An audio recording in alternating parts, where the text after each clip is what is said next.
When I made it to my home place, I found triumph of the will. Where once lay a shining city, stood a fortress on a hill. This is Fortress on a Hill with Henry, Danny, Kagan, Jovanni, Shiloh, and Manisha. Welcome, everyone, to Fortress on the Hill, a podcast about U.S. foreign policy, anti-imperialism, skepticism, and the American way of life. I'm Jovanni. Thank you for joining us today. Today, I'll be solo. Henry and the others didn't make it to the show. In an unprecedented move, the Palestinian resistance in Gaza launched a major coordinated assault in the Israeli-occupied territories of Palestine on Sunday morning, October.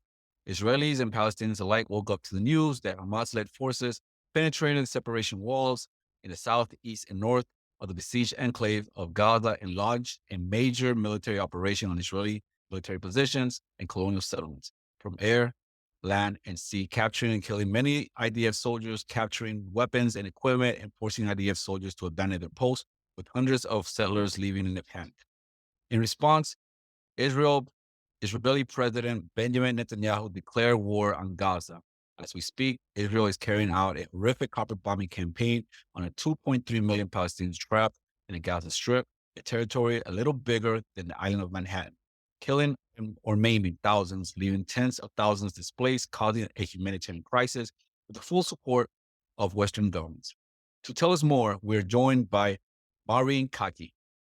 Moureen is a Palestinian organizer born in the United States and has been active in the Palestinian Solidarity movement for 10 years.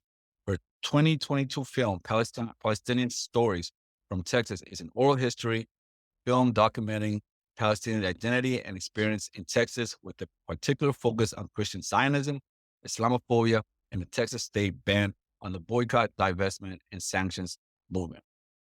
How are you doing, Moureen? First, solidarity to you and the Palestinian brothers and sisters. How's your family doing? Thanks, Joe. I appreciate you having me on today. I'm okay. I think like a lot of Palestinians right now, we're just sort of in shock, reeling. I mean, it's been a week from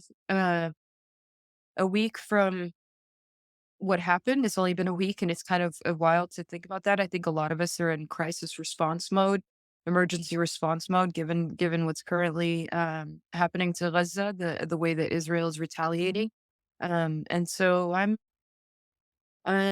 worried. I'm worried about um, more ethnic cleansing. I'm worried about forced displacement of Gazans. I'm worried about the potential annexation of Gaza. Honestly, it's been most of what's occupied my thoughts in the past week. Indeed, I understand it's very difficult for you and for all of us, actually, in the Palestinian Solidarity movement in the world. And as we've seen these horrific attacks, um, this wanton attack is just, with free hand and very little repercussion on the Israeli entity. So the Israeli Defense Minister Yovan Gallant stated, "I have ordered a complete siege of the Gaza Strip. There will be no electricity, no food, no fuel. Everything is closed. We are fighting human animals," in his words, "and we act accordingly. The United States government has given the Israeli government green light to do whatever it had to be done, with President Biden giving Israel unconditional support in Russian armaments and sending a Navy aircraft carrier to deter any outside involvement." And presidential candidate Nikki Haley stated on Fox News interview, um, said that to Israeli to finish them. Are these people encouraging total war on the occupied Palestinian people? Absolutely, without question. They are not just encouraging a total war. They've green lighted a genocide. They have armed, aided, and green lighted a genocide. Nikki Haley directing her comments at Netanyahu, telling them to finish them, is really disgusting on so many levels, because to finish them means that she knew, as the former UN representative, American representative to the United Nations, especially, she knew what was happening in Gaza before this. She knew the conditions that people were living under and forced under by the Israeli occupation. And to not only just decontextualize uh, the actions taken by Hamas last Sunday, but to sit there and incite that kind of violence to suggest that they finish them in the same manner that they've been carrying on is not only just repulsive, it's she's advocating for war crimes. She's advocating for violations of international law. She's advocating for the genocide, for the continued ethnic cleansing of Palestinians in one of the most horrendous ways.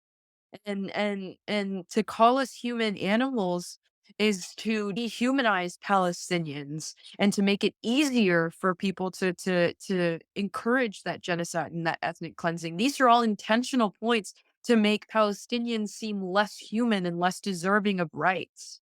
And this is not okay coming from world leaders. This is not okay coming from these voices right now, because these are the people that your average person listens to.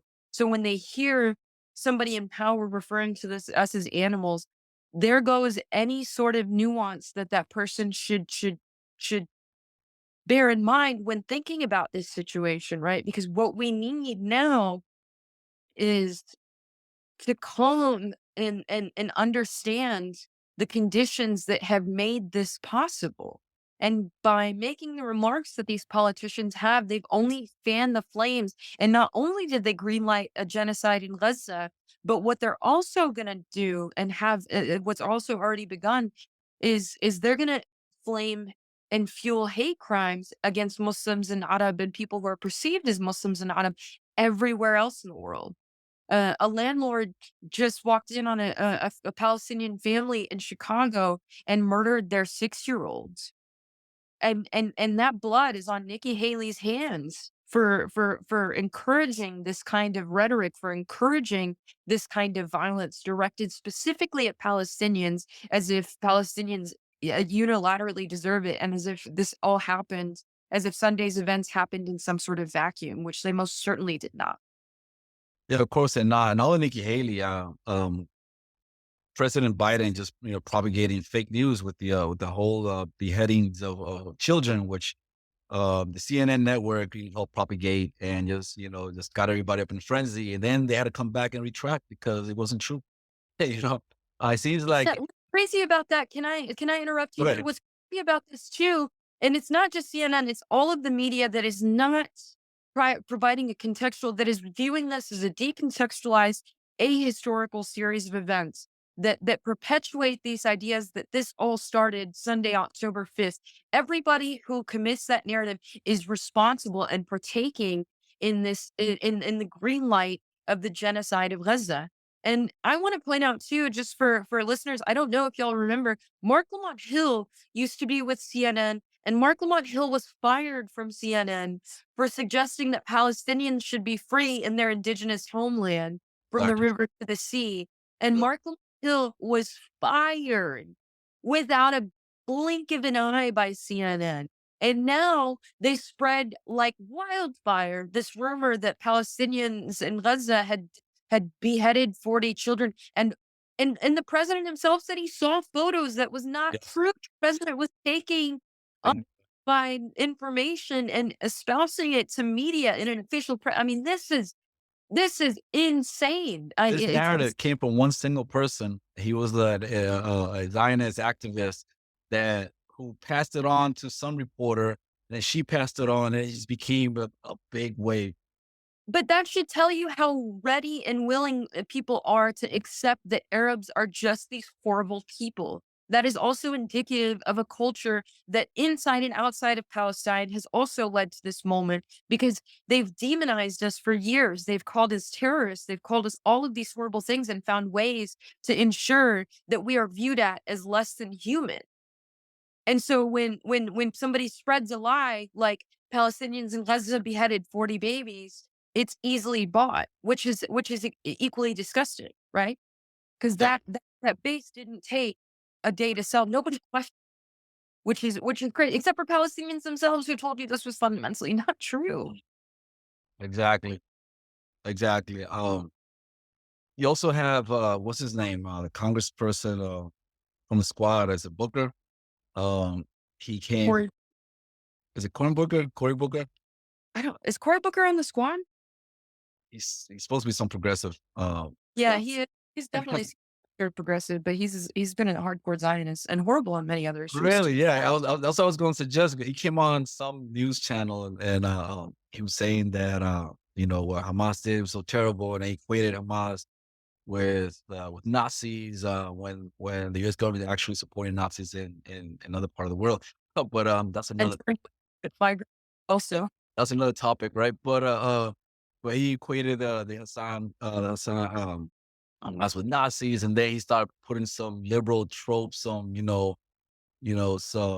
progressive tropes into it, like Hamas is against mass attacks. It's an offensive of all of us, the LGBTQ, black people, and minority people, BIPOC. You just started dressing with a whole bunch of liberal left, American left tropes to it, just to window dress it. Did you see that? I did not Yeah, look at it. It was funny. It was hilarious. when as in his capacity as an elected official is my question. Right. And then you have that one sole Palestinian American congresswoman. Um, her name was right? Delayed, yeah. Yeah, when she tried to, um, you know, uplift her voice, we need to call for a ceasefire. Um, she got attacked by her own party. She got attacked by her Right. own party. I think the White House press secretary called repugnant. People are calling for a ceasefire. You call that's repugnant. Yeah, I mean, it's like I said, when it comes to these narratives, they're in lockstep with each other, both parties. Oh yeah, it's been for a long time that's how we garnered, yeah, progressive except for Palestine, right? Yes. The support for Israel has been um, bipartisan thing for a long time. And again, which means that they're both responsible, because they have continued to provide for the conditions that force Palestinians into the concentration camp that is Gaza today. They were equally responsible for this. I mean, in my opinion, they funded this occupation for years. Absolutely. So, and you have here, we're in Texas, and we just had a protest yesterday and last week, and there was a protest today in Austin. There were protests in New York. I've seen some videos of protests in Arizona, New Mexico, California, I believe Chicago as well. However, there were massive protests in France, and there were massive protests in the UK. Um, and in those places, protesting had been pretty much criminalized. There were arrests. I think France put on an ordinance that you're not allowed to wave the Palestinian flag. Germany also. Germany, the Berlin, the memorial thing up with the wall was, they switched from the European flag to the Israeli flag. Uh, and also protests, for Palestine has been criminalized there too. Can you speak on that?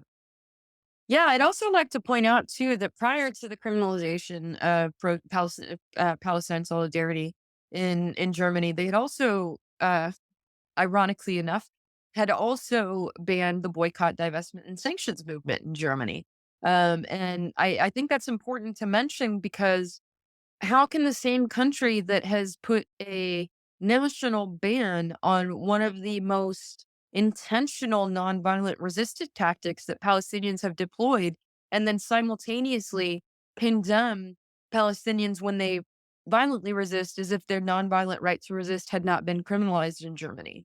So this tells me that Germans don't actually care about finding any sort of solution to this. And not that anybody assumed Germany would, but just to put it in perspective for folks, the same country that banned our nonviolent form of resistance is now banning demonstrations to show solidarity as Gaza gets wiped, and also criticizing other forms of resistance when they've left people in their country no option either, right? And so I find it really ridiculous that the West, who has gone out in the pursuit of democracy and defends democratic values, and this idea of free speech, which they're so quick to just sort of tackle other countries for, namely Arab countries, right? Like it's so easy to sit here and just hate on Saudi, and I would be right there with you with the hate on the Saudi government for the way they do it, if those things were consistent and deployed against these Western governments who now suddenly don't fully understand the concept of free speech, and beyond the fact that they've taken the wrong position to criminalize these protests. Also, again, just adds fuel to the fire in the eyes of those who are ignorant that, oh, if my country is banning these people from even showing solidarity, they must be very bad.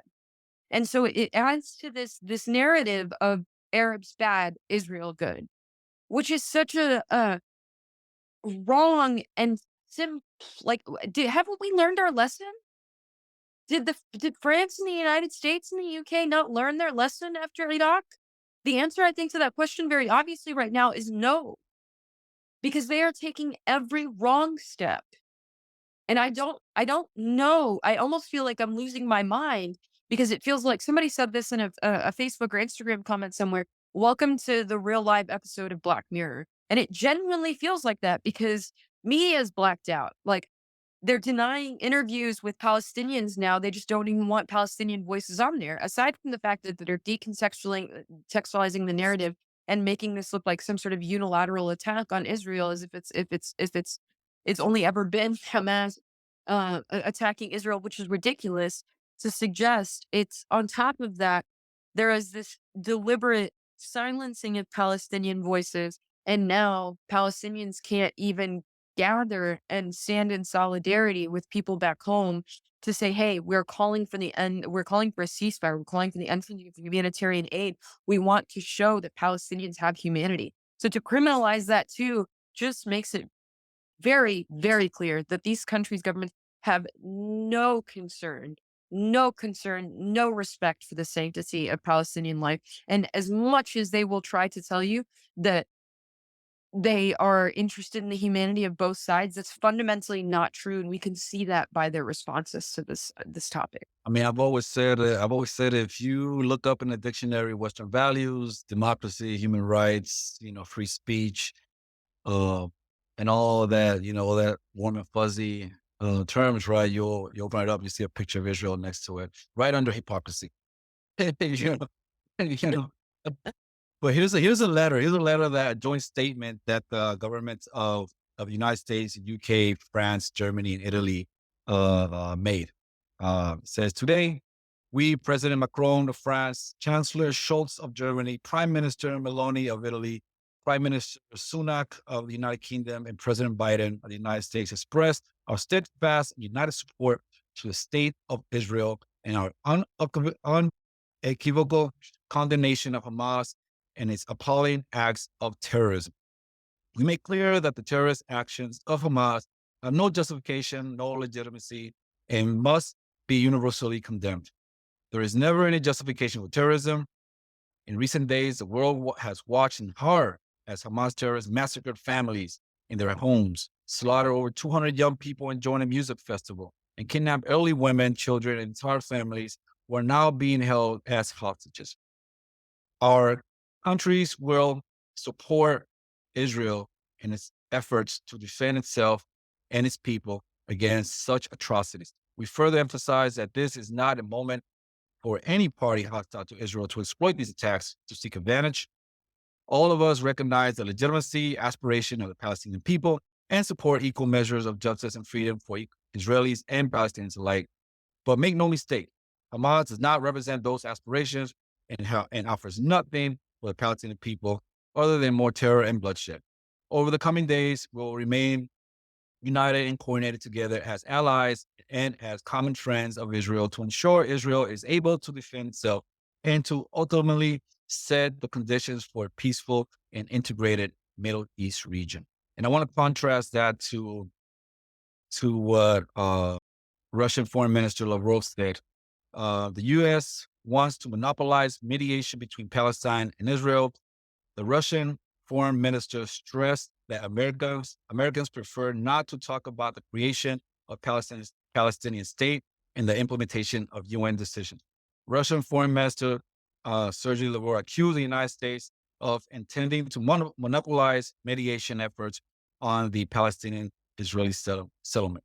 I cannot fail to mention that, quote, I cannot fail to mention the destructive policies of the United States, which is disrupting collective efforts within the framework of the quartet of international mediators, the UN, Russia, the United States, and the European Union, to the Russian foreign ministers. The Russian foreign minister stayed with the Secretary General of the League of Arab States, Ahmed Abu Ghait. I will recall that it was this mechanism that was recognized in the decision of the UN Security Council as the key one. Instead of using this channel, instead of working closely with the Arab League, with the League of the Arab States, the Americans are trying to monopolize mediation efforts and divert the dialogue between the Palestinians and Israeli away from the political settlement, from the creation of the Palestinian state, and replace the implementation of UN Security Council decisions with talks about alleviating the socioeconomic problems of the Palestinian population, about establishing some kind of current contact between Palestinians and Israeli to ensure daily security on earth. Americans prefer not to talk about the creation of Palestine, the Palestinian state, and the implementation of the UN decision. Other countries in the global was referred as the global South. I prefer the term global majority, are steadfast in support of Palestine. We've heard statements from Venezuela, Cuba, Bolivia, the people in the streets of the Gulf countries and the Levant countries, people in China also it's steadfast behind the Palestinian people. It also demands the creation of the Palestinian states, saying that the root of this problem is this denial of the Palestinian state. Yes, so there you have it. I'd like to point out, though, that the countries who are calling for a two-state solution are not in the right here. The correct thing to do in this moment is not for other countries to dictate how Palestinian future should look like. By and large, in this past decade and for longer, really, Palestinians have growingly rejected the two-state proposal as some sort of solution to this. And there are a lot of reasons why the two-state is just not um, politically and legitimately feasible. Aside from the fact that it would have to do with population transfers, and then the fact that Israel's still growing settlements in the West Bank.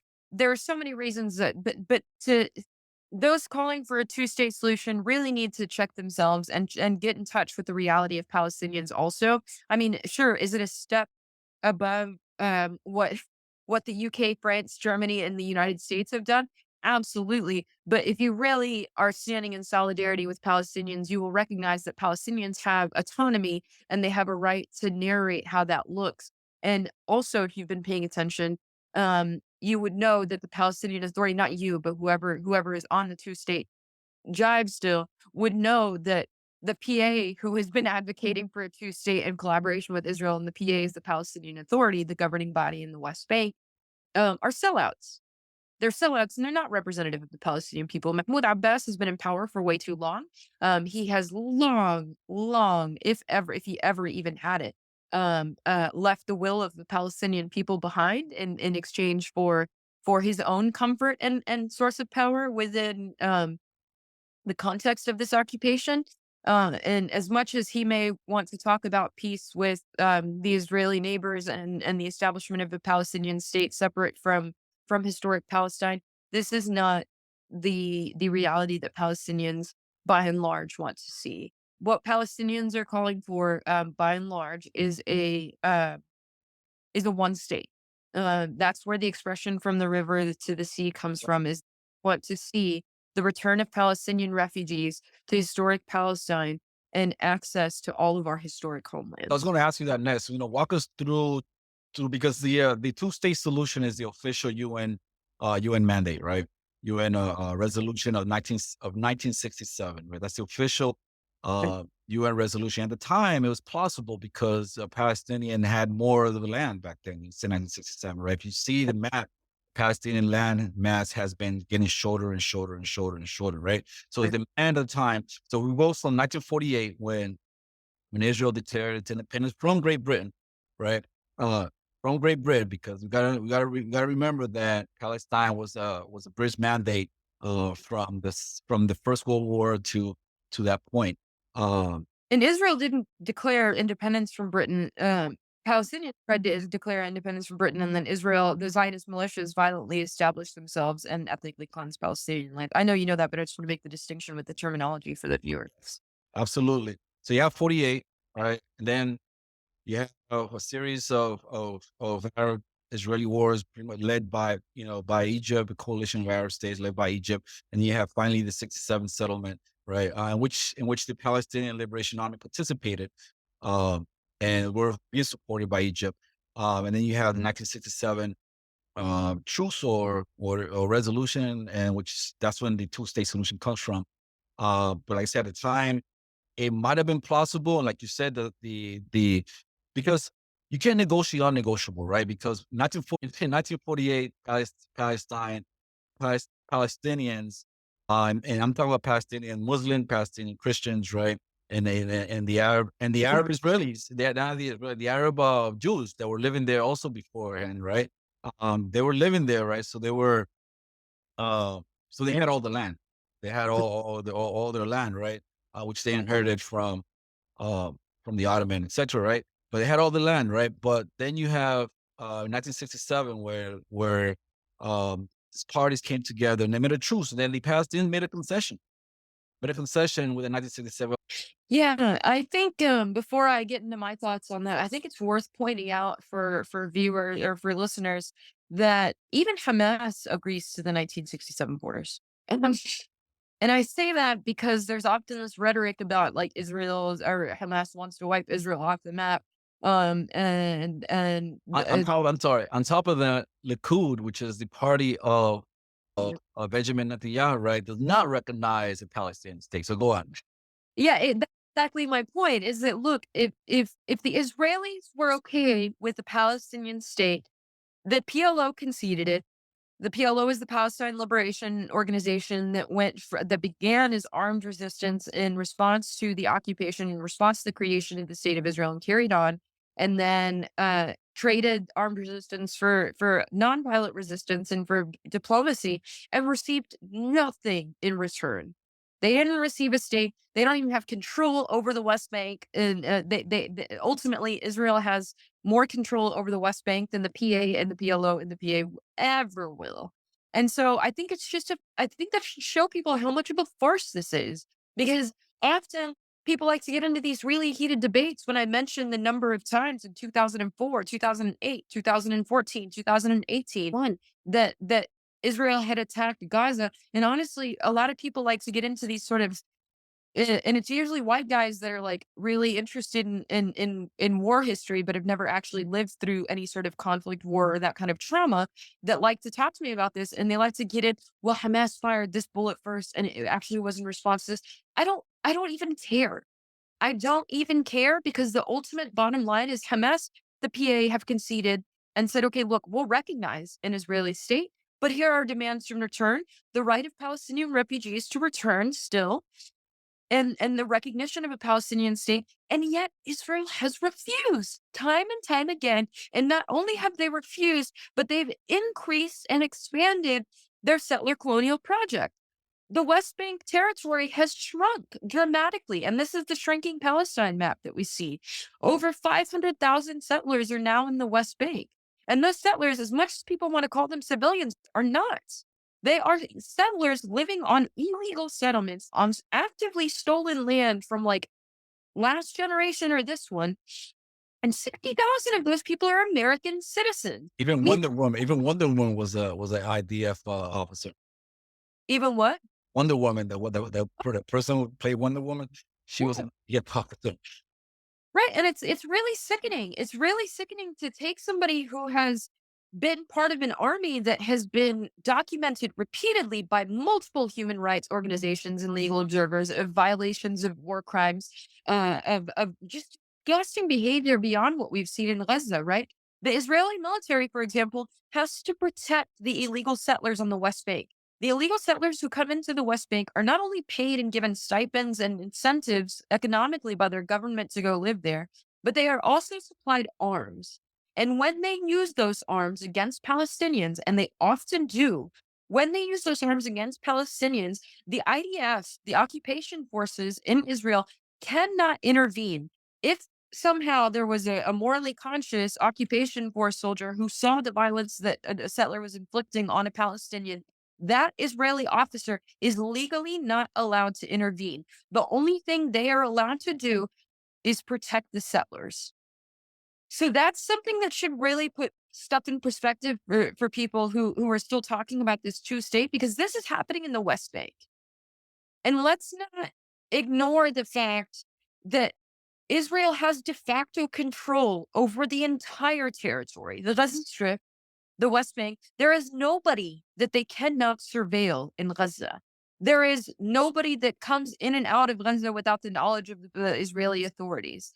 The food, building supplies, water, electricity, utilities are all regulated by Israel. So the fact that Israel has control over these populations and these places, but these populations can't contribute to the quote unquote democracy, is what de facto makes it an apartheid state.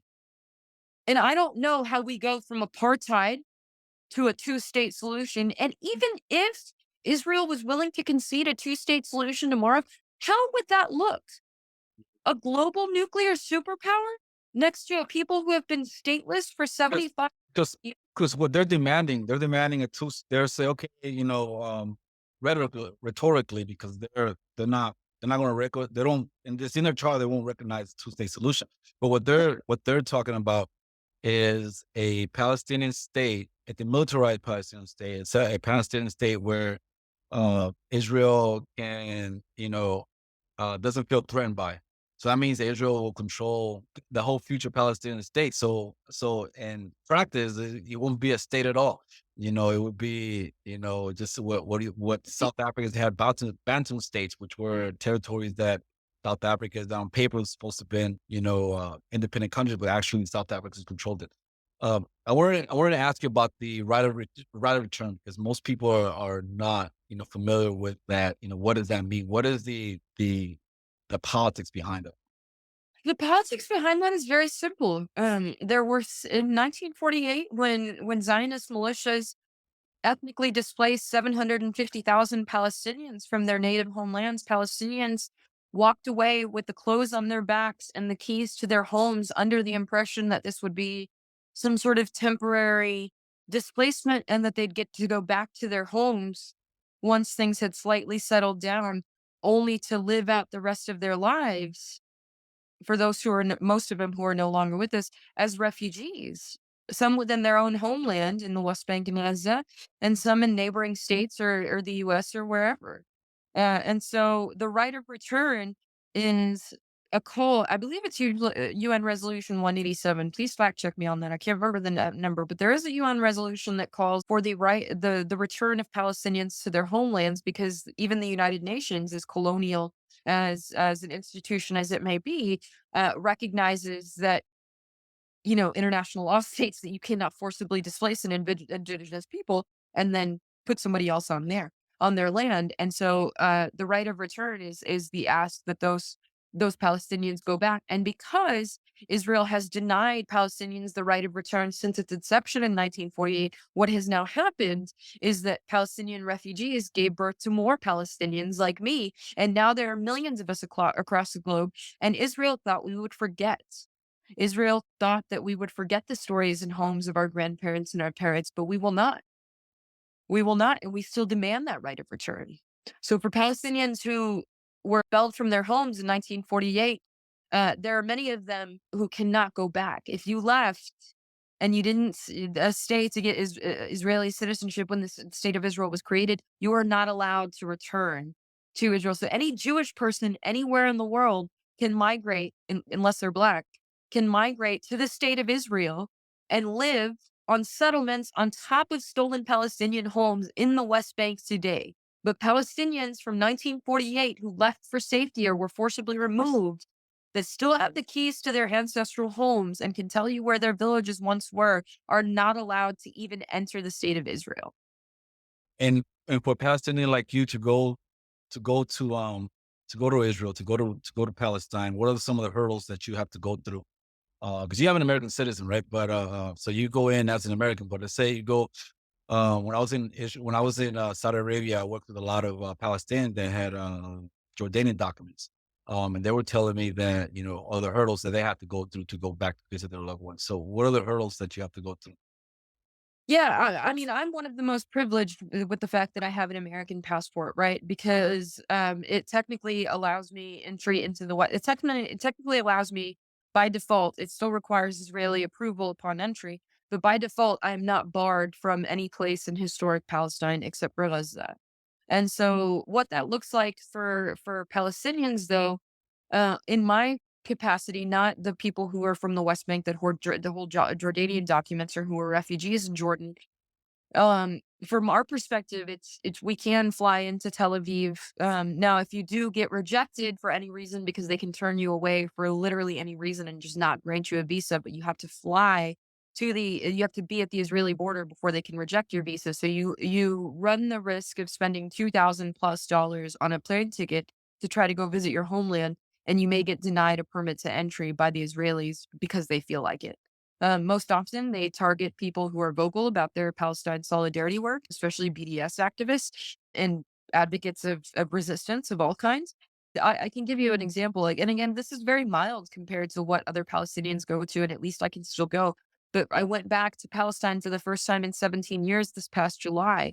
And in order to go, we went through the Jordanian border because we were worried about potentially being turned away. And we said, okay, if we're going to get turned away, at least we'll get stuck in an Arab country. Our ticket won't be wasted. We could go to Lebanon, we could go to Jordan, we could whatever. But what we didn't want to do is get stuck in Tel Aviv and get put in an Israeli cell for 8 hours until they put us back on a plane home and got $0 in a refund for it. So we went to Jordan. We had to drive from Amman, Queen Ali Airport in Amman to, we ended up going to the King Hussein bridge up north for entry. But you still, even though we're going directly into the West Bank, which is again supposed to be Palestinian held and Palestinian managed territory, you don't go through a Palestinian border checkpoint. You go through an Israeli border control. And in that Israeli border control, you get harassed if you're Palestinian.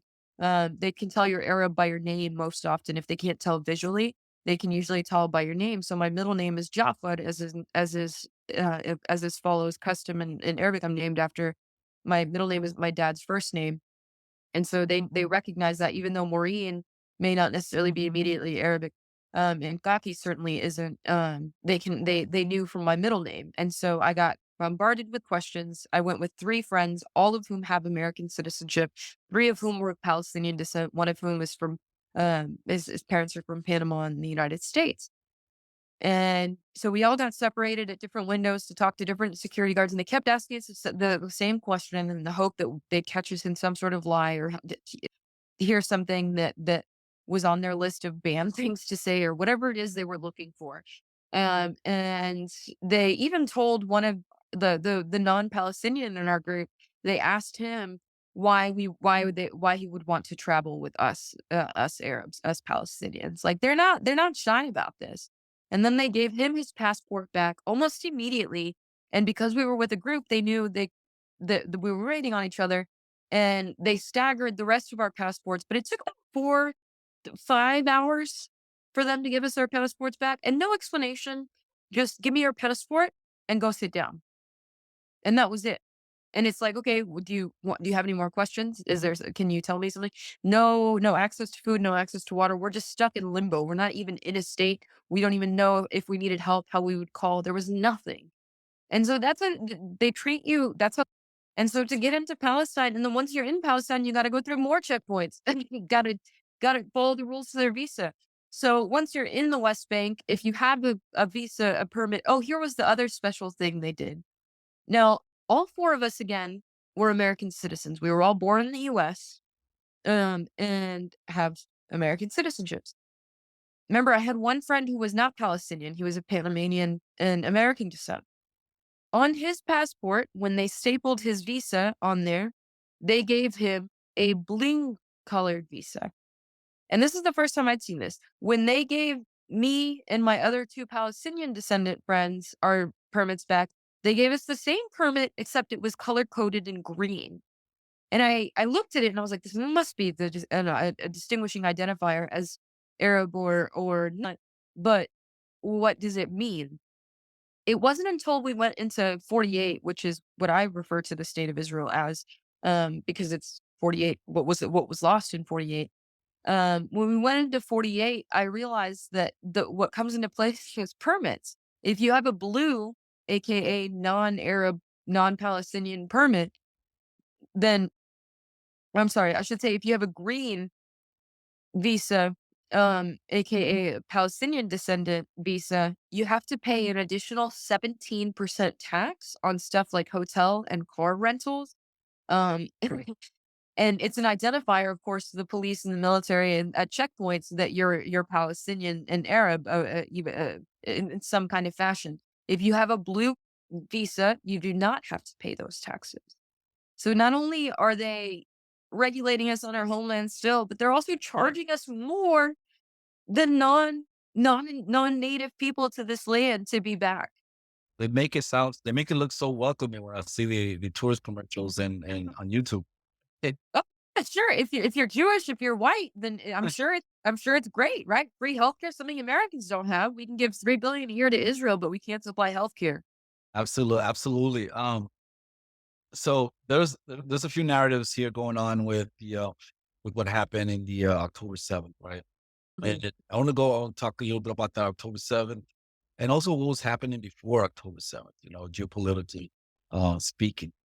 So October 7th, that's when the Palestinian organization, resistance group known as Hamas, which they weren't the only one. I mean, they keep getting all the name, but they weren't the only Palestinian organizations that took part in this operation. It was a coordinated operation with other factions within in Gaza and outside of Gaza. Uh, Mhm. and so the narrative from people, there's a narrative from uh, so liberals or people that who are normally advocate for Palestine, but they seem to advocate for Palestine as long as Palestinians take the abuse, but as soon as Palestinians fight back, then they can't support that. We can support violence, right? Uh, there's another narrative going on with that I've heard from one particular person. He's a geopolitical analyst, right, and supports Palestine. His take is that the reason Israel does what it does is because it enjoys the clout and the protection of the United States, right?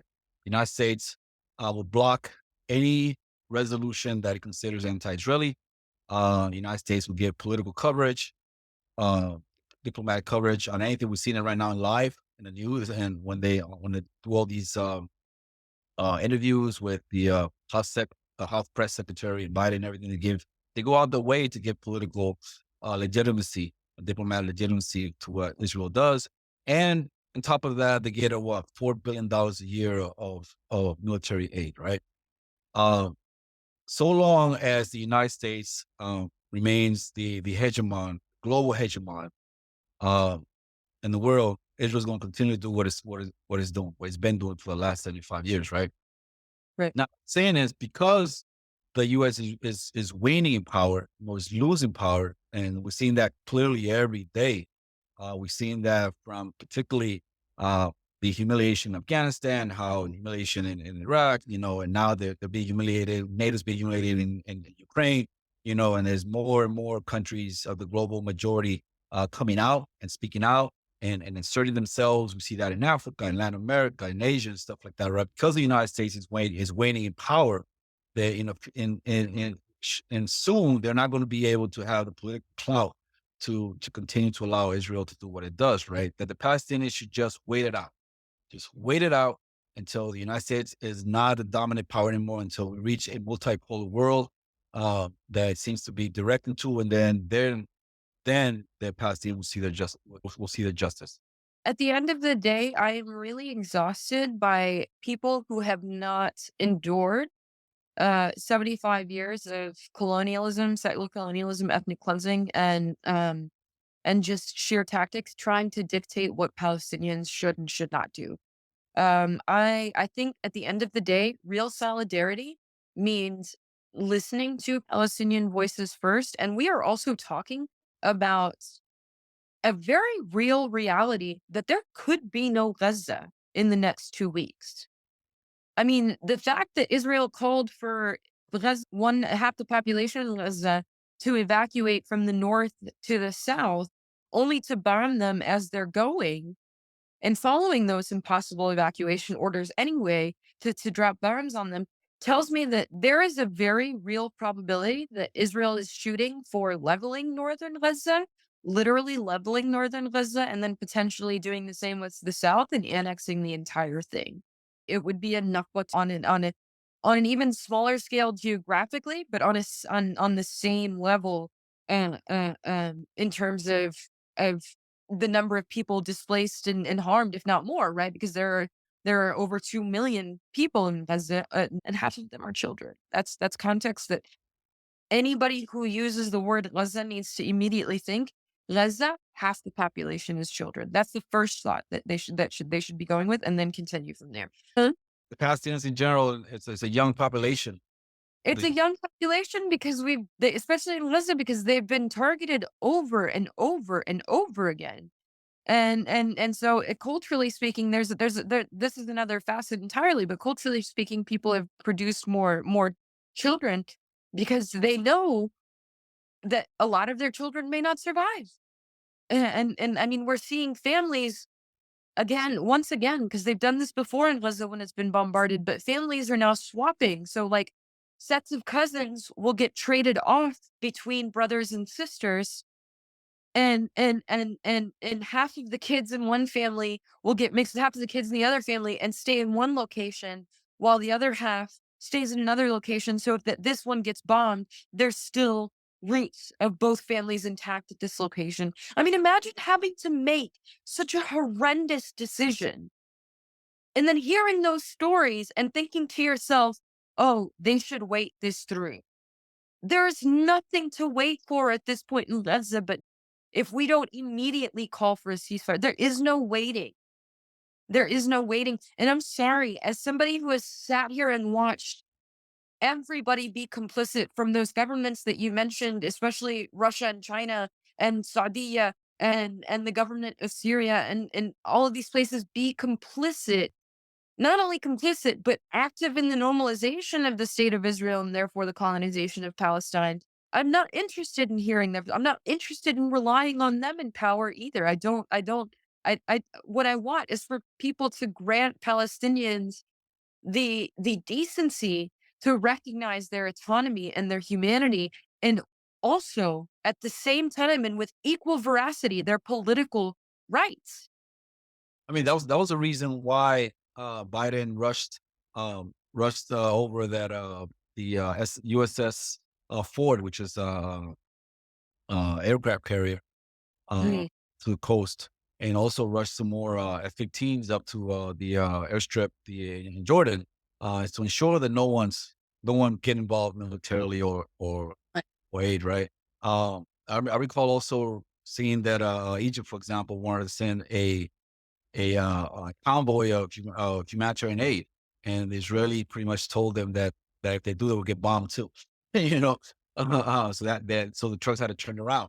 So that point that Israel does what it does because of the United States, that needs to be reckoned. That needs to be, particularly us here in the belly of the beast. We need to understand that. We need to understand uh, that this government, this country, is a country that enables Israel to do what it does. That if this country wasn't providing the arms, wasn't providing the intelligence, wasn't providing the weapons and the aid and everything like that, Israel wouldn't be able to do what it does because the population of Israel is what it's about.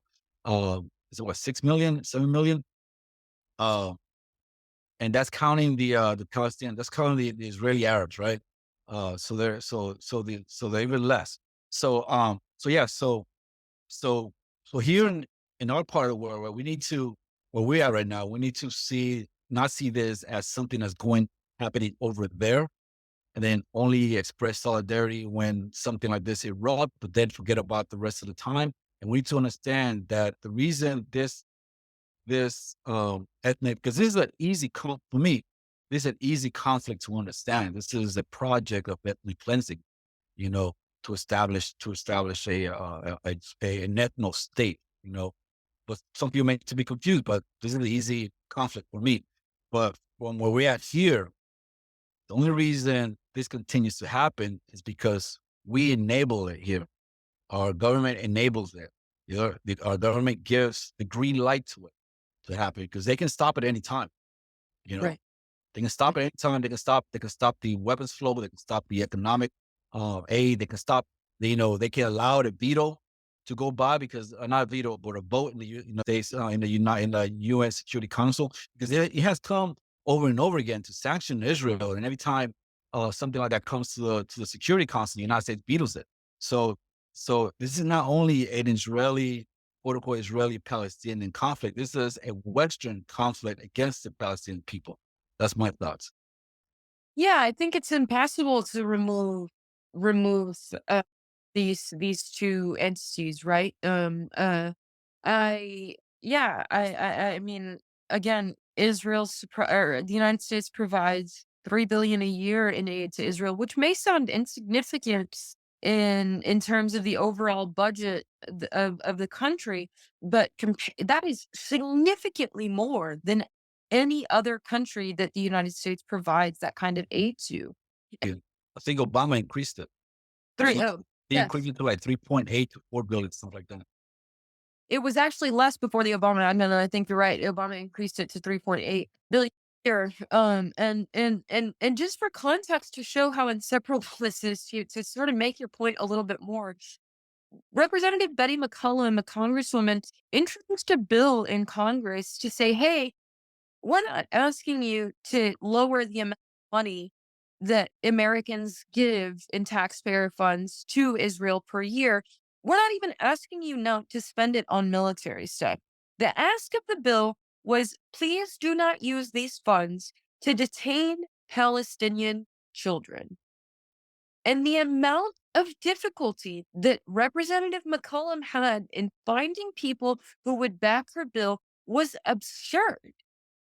That is absurd. What possible intention could not supporting that bill have other than to continue to see the detention of Palestinian children? I mean, I don't know.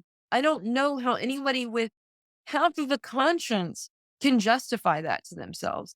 And look, at the end of the day, the United States and Israel share industries and certain government and security apparatuses like surveillance, like militarized weapons, militarized technology, cybersecurity, all the things that are harmful here to the United States, to citizens of the United, or to people of the United States, I should say, and that are being deployed around people by their governments globally are rooted in a relationship that the United States and Israel has, right? Like they're trading over cybersecurity. They're trading. They're using each other's tear gas. They're using each other's uh, uh, tactics on protesters here in the United States and protesters and people fighting for people resisting back home. And so these two countries and the people who serve in power in these two countries are absolutely inextricably linked, right? Beyond this diplomatic and financial support, there is a Obama, there Obama, is a the unshakable relationship, he called it. that's a good way to put it because it's a culture of that's a really good way to put it. It's a culture of state violence and state oppression that both countries enforce over people. And that's why they benefit from their relationship with one another, right? You see a border wall between Palestinian 48 and the West Bank and Gaza. You see a border wall on indigenous land here between the US and Mexico. We saw peaceful protesters get fired with tear gas on the US Mexico border. We saw people resisting police and state violence in Ferguson get gassed with tear gas, and Palestinians responded and said, "Hey, here's what you do because we've been hit by that same tear gas." And doesn't the NYPD also get training in Israel? The United States, they get military trained. They get trained by the Israeli military, not even by the Israeli police, by the Israeli military. Why do we need police, domestic police, to be trained by one of the most advanced militaries in the world? Mm. And Bear County Sheriff's Department was also participant in the deadly exchange. Mhm. TSA agents have participated in it. It's not just police; it's other security apparatuses as well. Absolutely. I mean, like Obama called it, unshakable relationship. And that brings to a point back to 1967, after the 1967 war, and we have the resolution. The United States pretty much self-proclaimed themselves the broker of peace between the Israel and the Palestine, right? So how can you be a broker of peace, right, if you have an unshakable relationship with one party? you know, that pretty That's never made sense. And I think Palestinians. I mean, that one of the things I realized from hanging out back home, and this is exclusive to the West Bank because it's where I spent most of my time and converse with people. But Palestinians have long ago lost hope in America as a sort of neutral or even like genuine actor in this. No one, no one has faith in the United States to do the right thing because that's the reputation that this country has deserved. It's the one that it's built for itself. And so the fact that I think anyone who sees the United States as a good faith negotiator in this has probably not read a book in like 30 years on the subject. exactly. Exactly. I mean, just what you said earlier resonated when you said that the function of the IDF and protecting settlers. Uh, that's, and going back to how easy this conflict is to understand for Americans, right? Because what's happening today in Palestine, historic Palestine, happened here, in the United States. I mean, it took the United States, and its westward expansion took them about 130 years to consolidate power, continental power, control of the whole continent, or half of North America. Um, and throughout that time, the military here played the same function of escorting settlers going west, you know, and protecting them from indigenous attack. Um, Same thing that what you described that the IDF is doing. Same exactly. That's why I say this conflict is so easy to understand.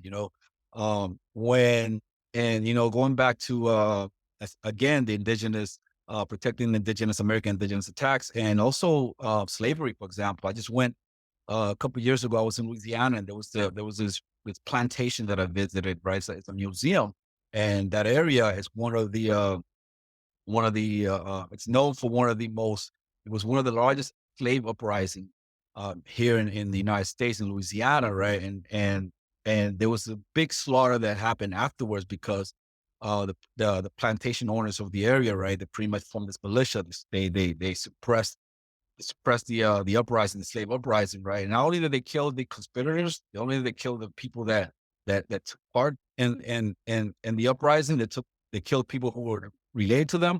They killed people who either thought about joining them, So it was just one big slaughter, right? And they put their heads in pikes across the river so that all the other slaves around could see and not think about revolting again. So the history that we're seeing right now in Palestine right now, for Americans, it shouldn't be alien because it's the same history that was done here. And I saw that yesterday in the protest. Somebody had a play card saying that the history was happening in Palestine was happened here. Just to bring the link together. Another thing that I always think about is that every time a flare up, every time something erupts, um, they always talk about Israel has the right to self defense, right? But how can you justify defending yourself over a population that you hold captive? That's not you don't have the right to defend yourself over a population you're holding captive. You have responsibilities, yes, but not the right to. You know what I'm saying? Does that make sense? Um, Yeah. course it does. Of Because you course it. made because you made a point yesterday. You talked about the Oslo agreement, which I remember. I remember when that was happening, the Oslo agreement. I remember Yasser Arafat agreed to the Oslo agreement and everything, right? Um, and I just thought about it when you mentioned it, because every time um, I hear Israelis saying, like Benjamin Netanyahu saying, everything, we try to make peace with them, but no, nothing never works, right? But you have that the Oslo agreement when Yasser Arafat and the PLO agreed to go ahead, talk about that. Because I remember that because shortly after that, the Oslo agreement, that's when I think it was in 2005, where when the Israeli actually moved out of Gaza, they moved out of was it 2004, 2005? That's when they actually moved out. The end of the quote unquote occupation of Gaza, and then that's when they started pretty much the blockade of Gaza right after that. I want to say it was 2002 or 2004 because other Israelis so on the um but yeah, I mean, the Oslo Accords are kind of the same shit as the two state, right? Because Palestinians conceded at every turn and were fully prepared even to defy the capital and adhere to 67 borders. And again, Israel just denied. And there is no good faith negotiation when you come to the table expanding settlements and increasing the violence against Palestinians, increasing the number of Palestinians who are imprisoned, increasing the number of homes of Palestinians that are demolished. You cannot make, I don't quite frankly even care what policy is on the books at that point that they supposedly agree to, because their actions have shown something very clear, which is they want Palestinians all removed off of historic homeland. They don't hide this. That's what people have to understand. They don't hide this. They don't call the West Bank and Gaza, or they don't call the West Bank the West Bank. They call it Judea and Samaria. They want to attempt to Hebronize and Judaize everything because that's what's become associated with the state of Israel to make their claim seem more pressing. And that's fundamentally not only does that tell you that they have no interest, and this isn't like regular Israelis just that use this. The prime minister of Israel uses this language. He is not up this. He does not refrain from using it in front of American politicians and media. He does not even refrain from using it around other in Congress in the U.S. Congress. Mm. This is not is something that they try to hide. They do not want the establishment of Palestinian states, and they do not want Palestinians. That's why they banned the Palestinian flag from being on display in the quote unquote state of Israel. I mean, that seems like an almost mundane thing to bring up as people are getting murdered in Gaza, but that should tell people the extent to which Israel is a racist apartheid state built off of the blood of Palestinians. What is it? What does that mean? 'Cause people use apartheid and people associate it with South Africa, but I don't think a lot of people give a lot of thought what that means. And you've been to Palestine. I think as a child you lived in Palestine for a while. What does that mean to live in an apartheid state? Also, what is Zionism? Because remember, Zionism is also what leads the ideological frame that leads this expansion of Mhm. Israel. Those two things. What do they means? Yeah, I'm gonna start with Zionism because that makes sense. And then we can move on to the explanation of apartheid, which yeah. So Zionism, like you said, is an ideology. It is, to clarify for anybody who wants to try to deliberately misconstrue this as anti-Semitic, it has absolutely nothing to do with Judaism. Judaism is a religion, where Zionism is a political philosophy. And I often compare it to American audiences to Manifest Destiny, right? It's the idea that you use. So Theodor Herzl is the father of and founder of Zionism, which again was a political movement that had started in the late 19th century in response to rising anti-Semitism in Europe. And they put together the first Zionist Nationalist Conference, and they were contemplating where European Jews should leave because of anti-Semitism in Europe to establish a Jewish state. They had contemplated different places, including Uganda, Argentina, and historic Palestine, which, like you said earlier, at the time was under British mandate. And so Zionism became the justification. They said we will use the idea of the Jewish we will use this place as a safe haven for the quote unquote Jewish people. But and Zionism is often thought of out of context. Thinking about it that way, it's like cool. There's no problem. I have no problem with the idea of a safe and a state for Jewish people. That's no problem. The problem comes when you try to build that state on top of an existing population, which in this case was the Palestinians, and at the expense of their rights. Right? Like that's the same thing that settlers who came to the United States said. They said we're getting persecuted in Europe, so we're going to come over here. But when we get here, we're going to kill these brown people so we can be able to be free. Which sounds ridiculous. How do you expect safety? How do you expect peace? How do you expect non-retaliation when you invade someone else's land and say, "Oh, I'm sorry, we're doing so in the name of our own safety"? Right. And so that's Zionism, which again is a political movement. That's why you'll hear people say, call Israel the Zionist state, right? And by the way, again, Israel not shy about this. In 2018, they passed a law called the Nation State Bill. And that bill states that the right to self-determination in the state of Israel is unique to the Jewish people. So all non-Jews, Christian, Muslim, whatever it is, do not have the right to self-determination in quote unquote Israel by Israeli law. Maureen, not all Jews are Zionists, but there's a Of lot of course, there's a of lot of course, there's a lot of Zionists who are not Jewish. of course not. The same way that Zionism is not Judaism, Judaism is not Zionism. And I would never want to do the Jewish There's community the service of equating them with Zionism. I there's would a lot of there's a lot of people who are non-Jews who are Zionists. yeah, in fact, in the United States, the biggest lobby in the country is not a Jewish Zionist lobby by membership, it's a Christian Zionist lobby. It's an evangelical Christian Zionist lobby. For those of you who don't know, that is based here in San Antonio, Texas, and founded by the pastor of Cornerstone Church, the mega church at 281 and 16.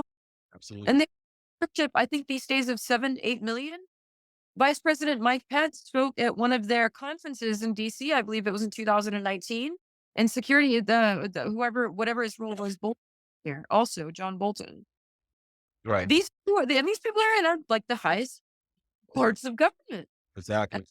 To assume that they're somehow neutral actors when they believe that there's a religious reason, which is anti-Semitic as hell, by the way. Christian Zionists calling for the return of Jewish people to historic Palestine so that the second coming can start and Jews can either convert to Christianity or hell. That's a bizarre way to show your solidarity with Jewish people.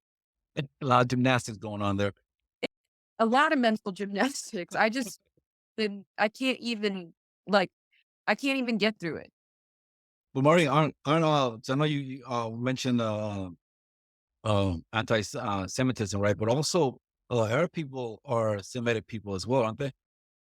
Yeah, that's true. I mean, I really don't, I really don't even like to engage in this argument because it's so irrelevant. Like, I'm sorry. The reason I bring it up because that's a way it's used to attack any criticism of Israel. You know, you're automatically you automatically label as anti-Semite, right? look, the same way that the reason I don't really care for the engaging in this sort of semantic argument is that it is strictly semantics because in practice we know that anti-Semitism means hatred and racism towards the Jewish people, right? Even though it's a misnomer in terms of Semitic because Arabs and other people to that region are also Semitic people, we know deployed in practice that and it's been established and culturally accepted. The definition is not in contention that anti-Semitism is racism against Jewish people. So I don't even care to engage in this because I'm like, okay, let's even start from that premise, and I can still tell you why your argument is crap. You know what I mean? Like, I can. It's still. I'm not interested in engaging because Zionism is a whole nother front, and that has nothing to do with Judaism. And in fact, the people who try deliberately to conflate Zionism and Judaism and try to suggest that all Jewish people are somehow tied to the state of Israel are doing Jewish people a disservice by associating them with such a genocidal state in their name, no less. Exactly. Tell us where you see this conflict going, and what are your hopes to the future? You'd have to ask somebody much smarter than me about where this is going.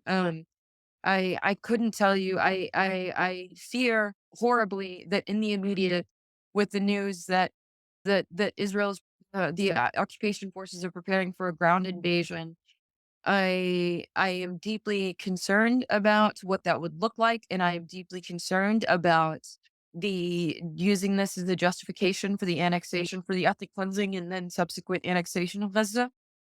What I would love to see in the immediate is what Palestinians in Gaza are calling for most, which is an immediate ceasefire and humanitarian aid, and then simultaneously proceeding from the point that Palestinians are deserving of political rights, Palestinian resistance is legitimate, and Palestinians want to honor their commitment to that resistance, which is the right of Palestinians to return and to have equal rights in historic Palestine and access to historic Palestine. Outside of how and what that looks like, I don't even think is an appropriate conversation to necessarily be having, because there are so many steps that we have to take to get there first that seem so far away now, in the sense of the fact that we have politicians who can't even recognize our humanity, let alone willing to be recognize our political rights, right?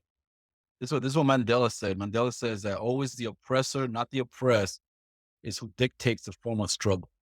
Um, so I didn't let you finish. I didn't let you finish telling us what apartheid means on practice. Do you want to do about a quick section? Yeah, yeah. The most simple definition of apartheid is that there are two sets of laws, or that it's legalized segregation, right? That there are two sets of laws that applied on two sets of people, and in this case, Palestinians are ruled by one law, depending on where you're at, and then Israelis are ruled by another, and that's true no matter where you are in Palestine. So, for example, if you're in the West Bank, you are, you're Palestinian. They know that they're the only people outside of that are not Palestinian in the West Bank are the Israeli settlers. So in the West Bank, you have Palestinians with a white ID tag on their car, and this is just one of the most like visually obvious forms of apartheid. It's not even the most egregious necessarily if we're ranking them, but it's just such a like because our they it's just such an easy way to get this distinction. But if you are Palestinian, you have a white license plate on your car, and if you are an Israeli or a settler in the West Bank, you have a yellow license plate on your car. And why is that important? It's important for two reasons. Because if you're passing by a checkpoint, one of the 500 checkpoints in the West Bank, which does not include, by the way, 1,500 flying or pop-up checkpoints that are temporary and can be moved. So if you're going through this checkpoint, there's a lane for Jewish Israelis, and then there is a lane for Palestinian Arabs with the white tags, where as they're passing through the checkpoint, not only do they have to show their IDs to Israeli soldiers, but there is an Israeli in the booth, no matter what time of day it is, no matter if the conflict is tense or not. There is an Israeli in the booth holding a semi-automatic rifle and pointing it the direction of the Palestinian driver. Right. If again, there are different ways that apartheid plays out that have been well documented, and most recently, I think it was Amnesty International who was the most recent human rights organization to outline how and why. But I would also recommend, since this is a short answer, Noura Erekat, if you're genuinely interested in the legal argument for how and why this is apartheid, then I would recommend Noura Erekat's book Justice for Some, because it talks about it in much more detail, and does very good comparative analysis from a legal standpoint that is so far out of my reach, and area of knowledge. But that's why I'm grateful to her for have written like being willing to write the book that we've all had questions about. And so yeah, but I just want to highlight, I mean, different road systems, different permissions. In East Jerusalem, if you're born in East Jerusalem as a Palestinian Arab today, you are not given, you're stateless. You are everywhere else in 48, which is a quote unquote state of Israel. If you are born even as an Arab Palestinian in that place, you still get Israeli citizenship, unless you are born in East Jerusalem, because they are trying to annex also East Jerusalem and they want to get rid of the Palestinians there. So they give them a residency card, which is a very precarious status. And again, the point of this too is that this is a reflection of two different laws for two different people based on their ethnicity. Because if you're Jewish Israeli, no question. You just get Israeli citizenship. But if you're Palestinian Arab born in this place, you get a residence card and you're stateless. And if you leave Jerusalem you have to come back and renew that card every 6 months. Otherwise, you lose your right to live there. Obvious examples of apartheid that I'd get. That brings a point because a lot of people in the Palestinian Solidarity movement like to compare South Africa with 48 with Palestine, and they're not comparison because the white South Africans weren't trying to uh, ethnically cleanse the black South Africa, or the majority, like 90% like population. Whereas in Israel, that's what's happening. It's an ethnic cleansing. It's happening in real time. Uh, you know, so it's a unique situation. It's not South Africa. Yeah, I think because South Africa might be one of the only situations of apartheid, in the only other situations of apartheid in history, it's just easy to draw on comparison. Truthfully, I don't know enough about the circumstances of South Africa and apartheid to be able to say what it looked like and even give it a comparison. But I mean, obviously, scholars much smarter than me have done that. So, that's interesting to hear. Yeah. Yeah, I'm gonna give you a couple more quotes, and this is mostly for people who, like I mentioned earlier, who support, you know, Palestinian until they do something they don't like, until the Palestinians fight back. Now we can support it, right? Hear what Malcolm X said. He said, "If you're not careful, the newspapers will have you hating the people who are being oppressed, and loving the people who are doing the oppressing." Right. Another quote that I would like to share is from Kwame Ture, formerly known as Stokely Carmichael. He said, "In order for nonviolence to work, your opponents have to have a conscience. America has proven that it does not have a conscience, right?" And one last one is from a Palestinian woman that I heard a while back. It says that if we protest peacefully, they kill us. If we fight back, they kill us. Whatever they do, they kill us. They just want us to die quietly. Those are some of the things that I wanted to share. Uh, Yeah. And I think those things are important because, like I was talking about with the the criminalization of the BDS movement earlier, it's like we've tried, people are like, oh, this is not the way. And not that Palestinians owe you an explanation, but since we're having the conversation, we've tried every other way and it was criminalized. We were denied our rights. Palestinians back home were killed. People in Gaza were shot in the head, medics, journalists included, for that was last year, right? Was it this last year? year. A couple years ago, right? That's the march to return, right? Right, right, right. 2 years ago, right? Yes, right. Yes. Go ahead. Uh, I'm sorry. 2020 Great March of Return. Yes. Um, all right. On that note, I think this is a good place for us to pause. Um, Ye- any last words? Any words that you made a film recently about Palestinians living in Texas. Anything you want to share about that? And anywhere we can, what can we do here in the West? Uh, and where can we, if you have any, you say you're part of an organization, what organization can we follow? What can we donate our money? Uh, Yeah, yeah. If you're organizing locally in San Antonio, there is San Antonio for Justice in Palestine. The Instagram I can send to you, Joe. It is at SAJP underscore 19. Um, and we that is on Instagram where we've been doing a little bit here. There's many organizations around the country, depending on where you are, if you're looking for a chapter to join, and depending on from what perspective you'd like to join the solidarity movement from.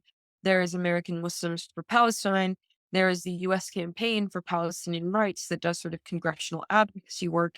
There are groups like Eyewitness Palestine, the organization that I work for, that takes delegations of people to do this sort of form of solidarity tourism that educates and the idea is to continue to educate when you get back.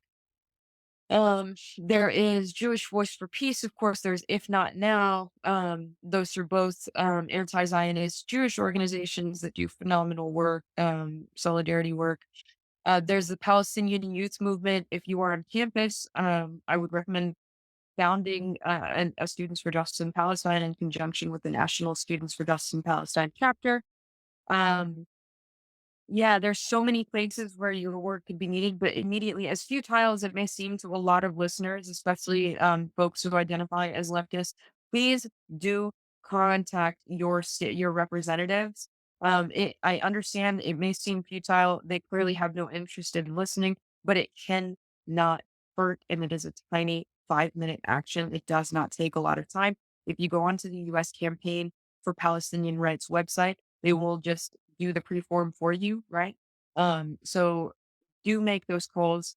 Ghazians are asking for a ceasefire and an entry to humanitarian medical aid, but that does not mean that it should end there. We should never wait for these situations to inflame again. Again, we don't know if there's going to be a less than 2 weeks. That's the reality that Palestinians are living under right now. This is the urgent of the urgent. There is no room for thinking, waiting, and play, trying to build up for anything. It is now.